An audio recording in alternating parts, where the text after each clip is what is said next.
Alrighty. And for starters, even though I know who you are, but It's okay. back at the station, go for it. Adam Laxalt, Nevada Attorney General. And just spell it, just be on the safe side. Laxalt. Tell me about this announcement today.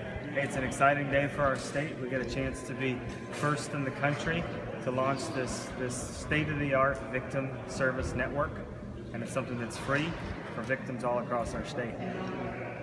How important is well, you mentioned that we're like pretty much like the first one in the country to get on this. How important was that? Well, look, Vine is an incredible program that allows our victims to be able to track the status of their offenders. And that's the most important piece. So someone that's been victimized with crime and their perpetrator is somewhere through the justice system, they live in fear if that perpetrator is going to get out.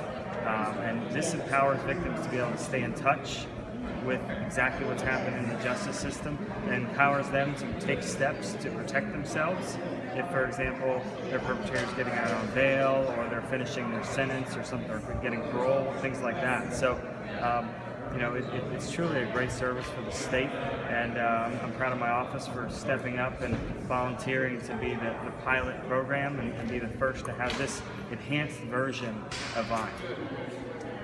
Long process to get to this point?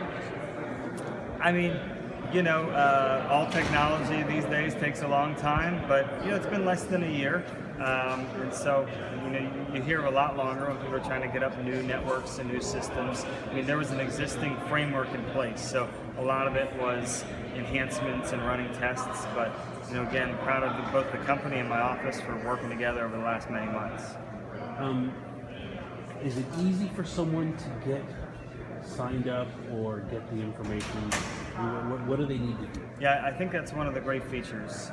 As one of the Safe House directors said today, victims have cell phones, smartphones, tablets, just like everyone else. And so the fact that there's an app and it's easily accessible, you can sign on as an actual user, kind of like what you think of a username and password, or you can sign on as a guest if you're still concerned about confidentiality. Of course, the system does protect you if you sign up, but some people, just like if you go to a safe house, they want to remain anonymous for some period of time, and this allows you to do that.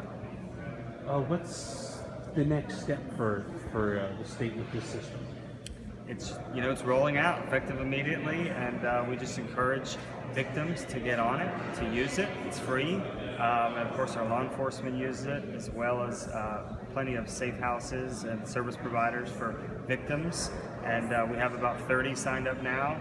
More will continue to sign up as folks like you cover this, so people understand the service is out there, and again, it's free and it's state-of-the-art now. Mr. Laxalt, have you made any more decisions about whether you want to run for governor?